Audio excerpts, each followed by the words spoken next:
آج کا خطبہ پچھلے خطبے کی آگے کی کڑی ہے۔ عنوان وہی ہے، جنات کی حقیقت اسلام کی نظر میں قسط نمبر 2۔ جنات کی حقیقت کے تعلق سے بات چل رہی ہے، اور اس کی حقیقت میں ہم نے یہ دیکھا کہ جنات کا مسکن کیا ہے، جنات کے رہنے کی جگہ کیا ہے، جنات کہاں رہتے ہیں، ان کا مقام کہاں ہے، ان کے آنے جانے کی جگہیں کہاں ہیں۔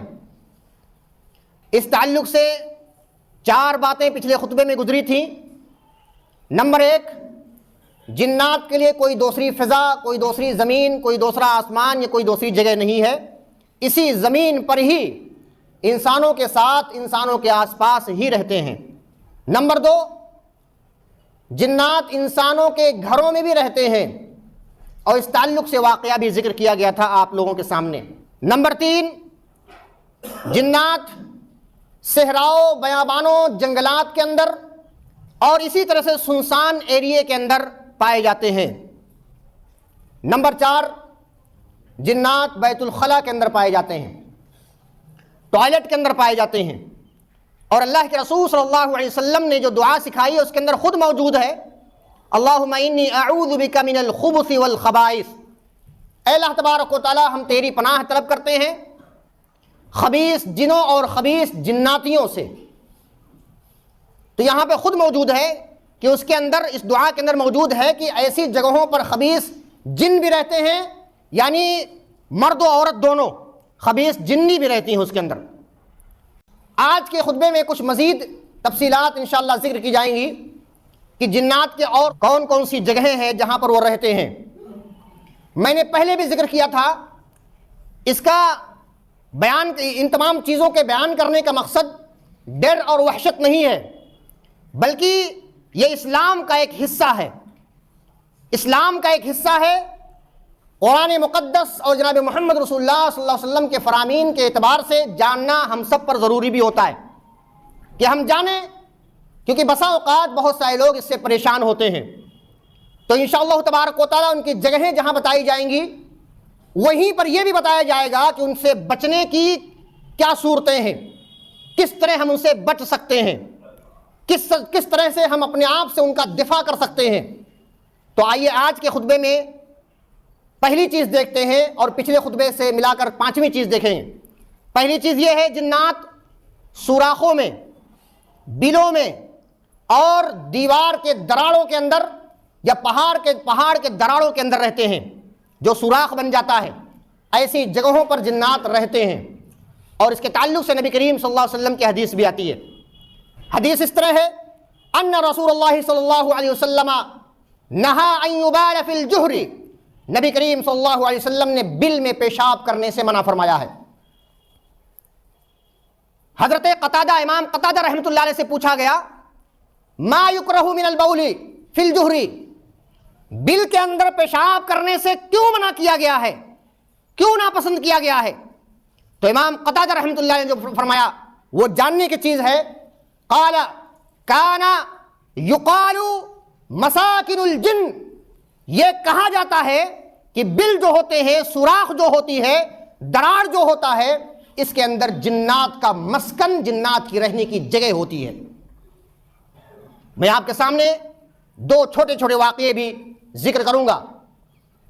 ایک آدمی کو جنات لگا، اور جب جنات کو چھڑانے والے شخص کو بلایا گیا، جنات اس پر جو ہے سوار تھا، اس نے بتایا کہ اس شخص نے ایک بل میں پیشاب کر دیا، اور اس بل کے اندر میں رہتا تھا، اس لیے میں اس کو اوپر آیا۔ تو چھڑانے والے شخص نے کہا کہ آپ چلے جاؤ یہاں سے، میرا حکم ہے۔ کہا آپ کہتے ہو تو میں چلا جاتا ہوں، لیکن اس کے بعد جو ہے ہم اسے نہیں بخشیں گے، یا اس طرح کا مفہوم۔ اسی طرح سے چھوٹا سا دوسرا واقعہ، ایک 12 سال کی بچی کا واقعہ ہے، اور یہ ساری چیزیں ہمارے رشتہ داروں کے اندر کا معاملہ ہے۔ میں اس لیے بتا رہا ہوں کہ نبی کریم صلی اللہ علیہ وسلم کی جو حدیث یہاں بیان کی گئی ہے، حالانکہ وہ حدیث ضعیف ہے، حدیث ضعیف ہے، لیکن امام قتادہ رحمۃ اللہ علیہ کا قول ہے، انہا مساکن الجن، یہ بل، یہ سوراخ، یہ دراڑ، یہ جناتوں کے مسکن ہوتے ہیں۔ اس 12 سال کے بچے نے کہا کہ یہاں ایک بل ہے، چلو اس میں پانی ڈالتے ہیں، اور پانی ڈالنے کے بعد اس میں سے سانپ نکلے گا۔ نافہم، ناسمجھ بچی، اس نے پانی ڈالا اور اچانک سانپ نکلا بھی، لیکن اس کے بعد اس کی حالت غیر ہو گئی، اس کی طبیعت خراب ہونے لگی، چھڑانے والے کو بلایا گیا اور اس کے بعد پھر اس نے بتایا کہ اس نے ہمارے گھر میں پانی ڈالا تھا۔ چھڑانے والے نے کہا کہ اگر تمہارے گھر میں پانی ہی ڈال دیا تھا تو کیا مشکل پڑ گئی، چھوٹی بچی ہے، ٹھیک ہے آج جاؤ، آج کے بعد سے دوبارہ نہیں آنا۔ الحمدللہ اس کے بعد وہ بچی صحیح ہو گئی۔ جو حدیث نبی کریم صلی اللہ علیہ وسلم کے یہاں بیان کی گئی ہے وہ سنن ابو داؤد حدیث نمبر 29 ہے، حدیث نمبر 29، لیکن یہ حدیث ضعیف ہے۔ لیکن امام قتادہ رحمۃ اللہ علیہ کا قول بالکل صحیح ہے کہ انہا مساکن الجن، یہ بل جو ہوتے ہیں، یہ سوراخ، یہ دراڑ جو ہوتے ہیں، یہ جناتوں کا گھر ہوتا ہے۔ دوسری چیز، اونٹ کے باڑے میں جنات بستے ہیں، اونٹ کا جو باڑا ہوتا ہے جہاں اونٹ رہتا ہے، نبی مکرم صلی اللہ علیہ وسلم کی ایک صحیح حدیث آتی ہے، صلو فی مرابض الغنم ولا تصلو فی اعطان الابل، نبی صلی اللہ علیہ وسلم نے فرمایا بکری کے باڑے میں تم نماز پڑھ سکتے ہو، اس میں نماز پڑھ سکتے ہو، پڑھنا چاہو تو پڑھ سکتے ہو، لیکن ولا تصلو فی اعطان الابل، اونٹ کے باڑے میں نماز مت پڑھنا۔ بعض لوگوں نے حرام لکھا ہے، حرام ہے، مکروہ تحریمی جسے کہا جاتا ہے۔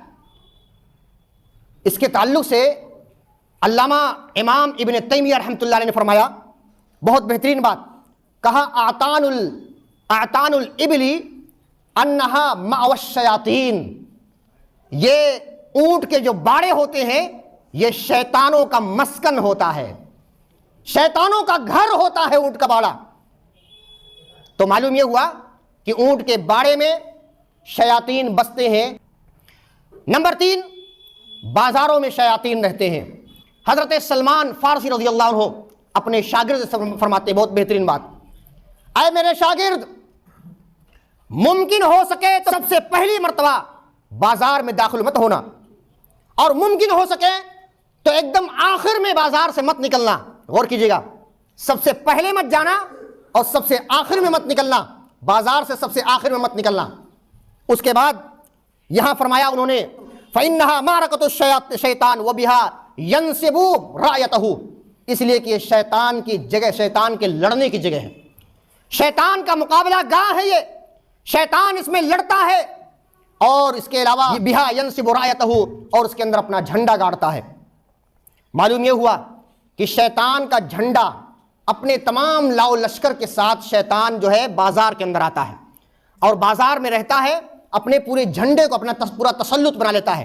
اس لیے بازاروں کے اندر جاتے ہم دیکھتے ہیں بے حیائی، فحاشی اور دنیا داری، گالی گلوچ، لوٹ مار، یہاں تک کہ ترازو کے اندر صحیح سے تولنا نہیں، یہ ساری چیزیں بازاروں کے اندر مل جائیں گی۔ میں یہ نہیں کہتا کہ ہر شخص کرتا ہے، ایسا نہیں ہے، جو ایماندار ہوتا ہے وہ ان تمام چیزوں سے بچتا ہے، لیکن بسا اوقات ایسا دیکھا جاتا ہے کہ بازار میں یہ ساری چیزیں ہوتی ہیں۔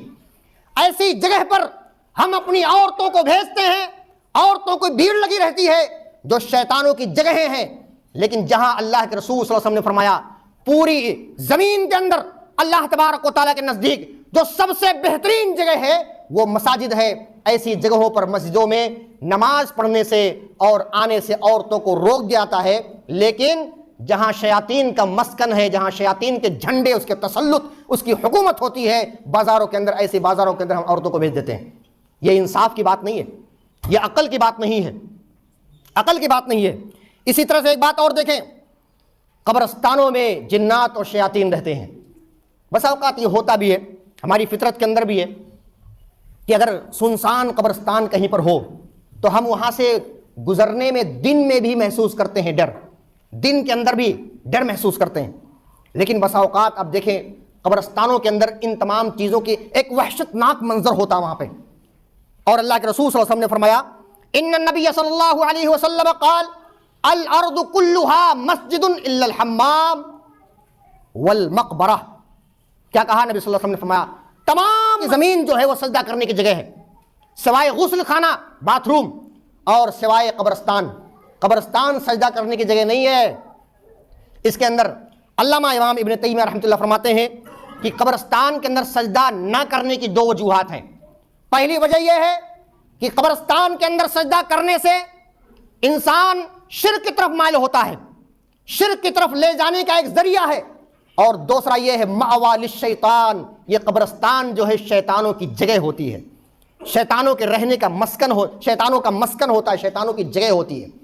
بسا اوقات ہم دیکھتے ہیں جس کو ہم ڈھونگی بابا کہتے ہیں، جو جادو جنات چھڑاتے ہیں اور پیسہ خوب بیٹھتے ہیں، ایسے لوگوں کے بارے میں ایک شخص نے جو ایسا کرتا تھا مجھ سے اس نے خود بتایا۔ میں نے کہا کس طرح عمل کیا تم نے؟ تو اپنے عمل کو اس نے بتایا کہ آدھی رات کو ایک سنسان قبرستان کے اندر رات میں اکیلے جا کر میں تقریباً 40 دن تک عمل کرتا رہا، تب جا کر ہمارے قبضے میں جنات اور شیطان آئے ہیں، اور اسی کے ذریعے سے وہ جادو جنات اور شیطان وغیرہ چھڑاتا ہے۔ اللہ کے رسول صلی اللہ علیہ وسلم نے ایسا نہیں کیا، نہ اللہ کے رسول صلی اللہ علیہ وسلم نے ایسا فرمایا، بلکہ جنات اور جادو کے تعلق سے اللہ تبارک و تعالیٰ نے آیت کریمہ اتاری۔ آپ دیکھیں جب اللہ کے رسول صلی اللہ علیہ وسلم کے اس طرح کے معاملات ہوئے تھے اور اللہ کے رسول صلی اللہ علیہ وسلم دوسری دعائیں کر کے دم کرتے تھے اپنے اوپر، اس وقت کے بعد جب قل اعوذ برب الفلق قل اعوذ برب الناس نازل ہوئی، نبی صلی اللہ علیہ وسلم نے فرمایا میں نے سارے دم کو چھوڑ دیا، ان دونوں دم کو لے لیا، اب اپنے اوپر کرتا ہوں۔ اور وہ حدیث آپ جانتے ہیں، نبی کریم صلی اللہ علیہ وسلم جب سوتے تھے تو اپنے اوپر دم کیا کرتے تھے، قل اعوذ برب الناس قل اعوذ برب الفلق کو پڑھ کر دم کیا کرتے تھے۔ ہم میں سے کتنے لوگ کرتے ہیں؟ ہم میں سے کرنے والے مجھے لگتا ہے شاید ہو سکتا ہے 100% میں 2% ہو بس، لیکن پریشانیاں کتنے لوگوں کو ہوتی معلوم ہے؟ پریشانیاں ہوتی ہیں تقریباً 70% لوگوں کو۔ وہ آتے ہیں اماموں، خطیبوں اور علماء کے پاس اور جو ہے عالموں کے پاس دم کروانے کے لیے۔ دم تمہارے گھر میں موجود ہے، دم تمہارے جو ہے الماریوں کے اندر موجود رکھا ہوا ہے، حدیث و قرآن کا دم تمہارے گھروں میں موجود ہے، تمہارے سینوں کے اندر موجود ہے۔ کون نہیں جانتا سورہ فاتحہ؟ کون نہیں جانتا آیت الکرسی؟ کون نہیں جانتا چاروں قل؟ اور خاص طور سے اس میں قل اعوذ برب الفلق قل اعوذ برب الناس کون نہیں جانتا؟ اعوذ بکلمات اللہ التامات من شر ما خلق پچھلے خطبے کے اندر بیان کیا تھا میں نے۔ کس کو یاد نہیں؟ یاد نہیں تو یاد کیجئے۔ جس جگہ پر آپ جا کر اتریں گے، میں نے بتایا تھا پچھلے خطبے میں، جس جگہ پر آپ اتریں گے، جہاں جائیں گے، یہ دعا جب تک پڑھ لیں گے، جب تک آپ وہاں سے جائیں گے نہیں، کوئی بھی مخلوق آپ کو ایذا اور تکلیف نہیں دے سکتی۔ اور اگر دے دیا کبھی تکلیف تو آپ سمجھے کہ اللہ تبارک و تعالیٰ کی حکمت اسی میں۔ تو معلوم یہ ہوا کہ قبرستان میں رہتے ہیں۔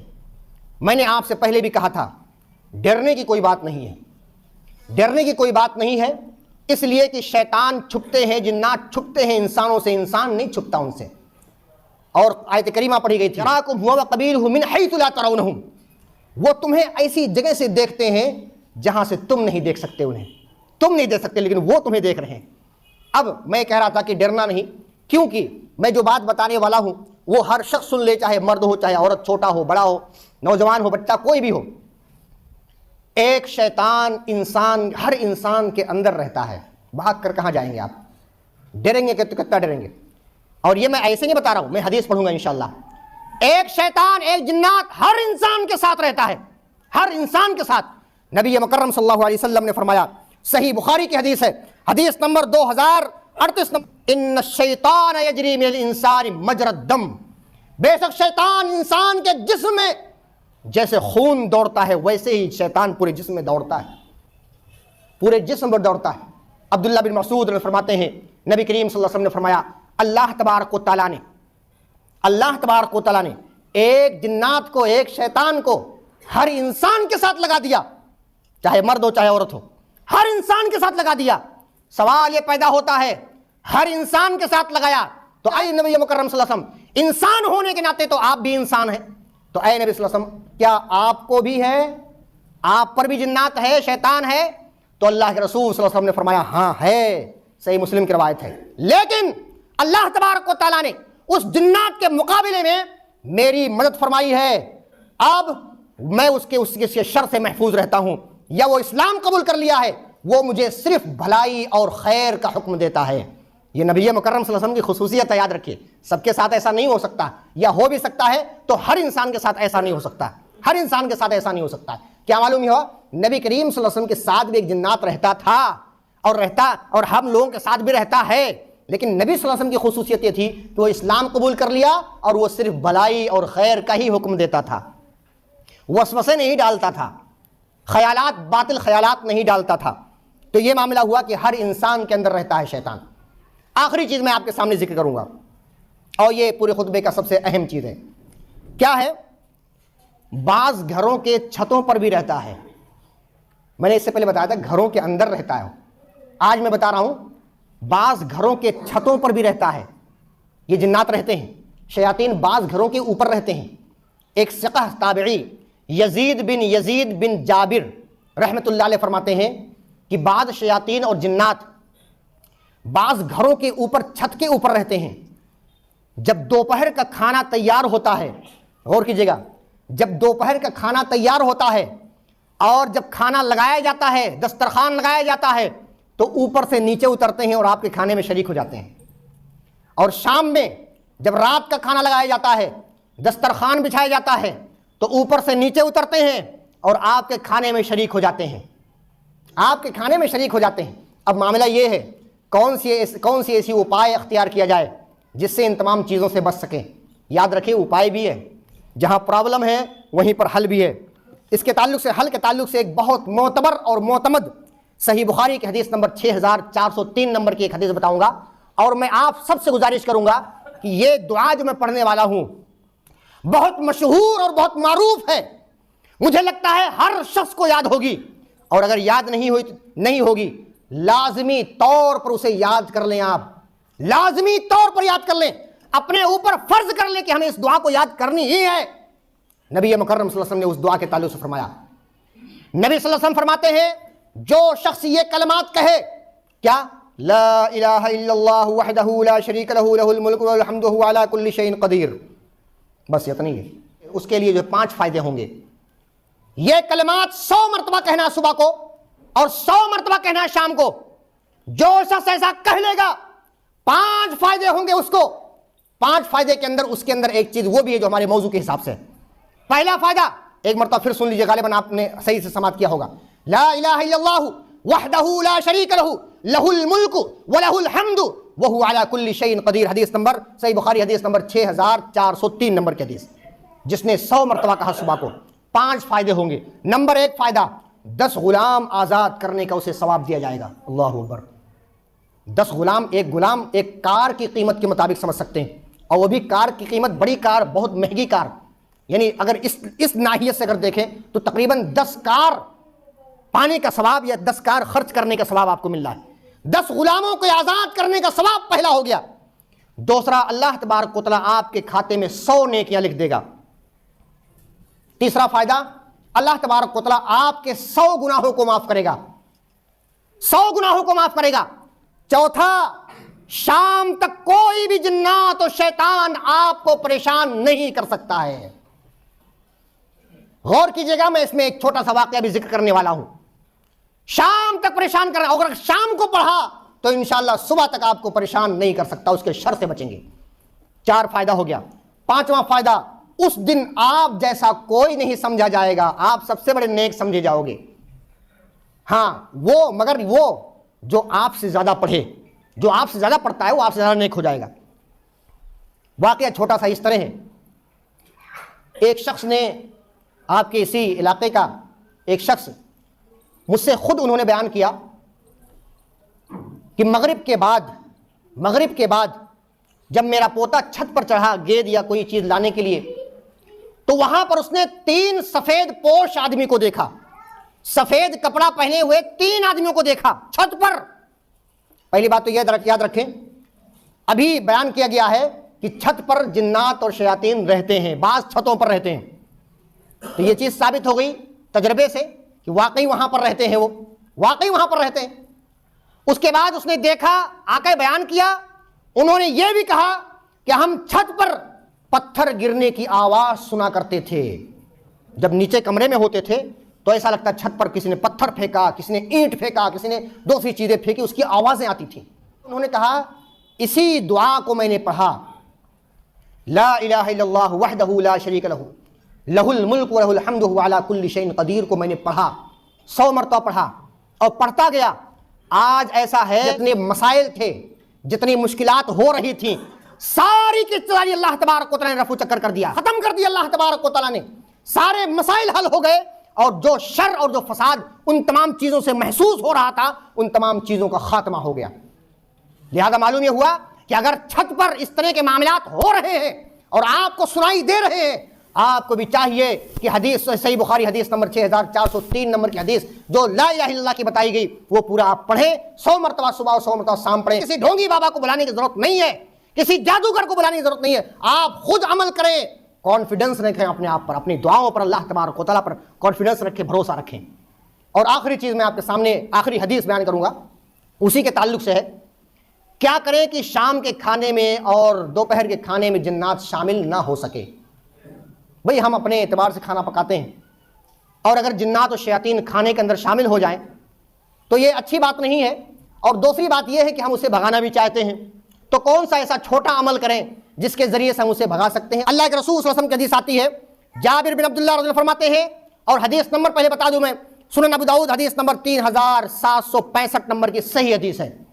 جابر بن عبداللہ رضی اللہ عنہ فرماتے ہیں کہ نبی کریم صلی اللہ علیہ وسلم کو فرماتے ہوئے سنا، جو شخص گھر میں داخل ہوتے ہوئے اللہ تبارک و تعالیٰ کا تذکرہ کرتا ہے، اللہ تعالیٰ کا ذکر کرتا ہے، اور اس کے بعد کھانے کے اندر بھی جب شامل ہو، کھانا جب کھاتا ہے تو وہاں بھی اللہ تبارک و تعالیٰ کا تذکرہ، اللہ تعالیٰ کا ذکر کرتا ہے۔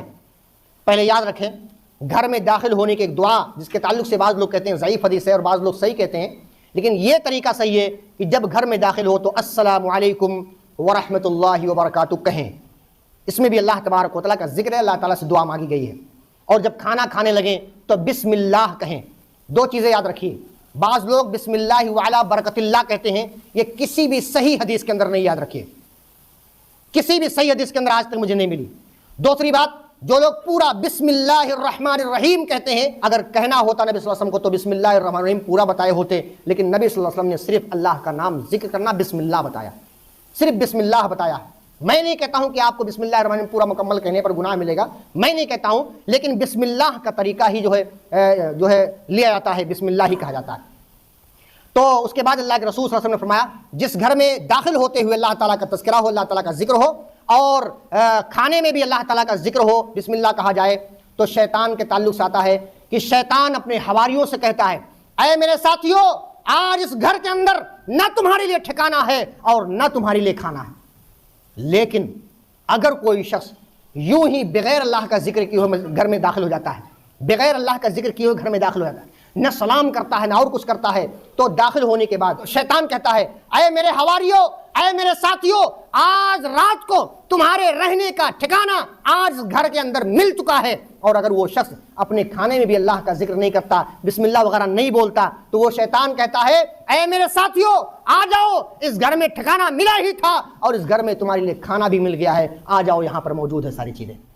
تو کہنے کی بات یہ ہے کہ شیاطین کے رہنے کی بہت ساری جگہ ہیں۔ ایک جگہ اور ہے جس کے تعلق سے کہا جاتا ہے نہانے کی جگہ، حمام جسے کہا جاتا ہے، غسل خانہ، اس کے تعلق سے بھی علماء نے لکھا ہے کہ اس کے اندر بھی شیاطین رہتے ہیں۔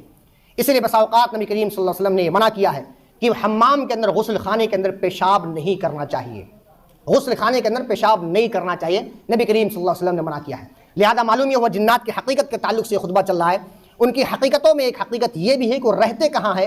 بہت ساری چیزیں الحمدللہ ہم نے جانا کہ وہ کہاں رہتے ہیں، اور بہت سارے مسائل جناتوں کے تعلق سے آپ کے سامنے ذکر کیے جائیں گے۔ آئیے آخر میں دعا کرتے ہیں کہ اللہ تبارک و تعالیٰ ہم تمام مسلمانوں کو صحیح طور سے کتاب اللہ و سنت رسول صلی اللہ علیہ وسلم کو پڑھنے اور اسی کے مطابق اپنی زندگی کو گزارنے کی توفیق عطا فرما۔ اے اللہ ہمیں سے بیمار کی بیماری کو دور فرما دے، اے اللہ ہمیں پریشان حال کی پریشانی کو دور فرما دے، اے اللہ ہمیں سے مقروض ان کے قرض کو عطا فرما دے، اے اللہ ہمیں سے بے اولاد ان کے اولاد عطا فرما دے، ہمیں جنت الفردوس میں اعلیٰ سے اعلیٰ مقام عطا فرما اور جہنم سے نجات دلا۔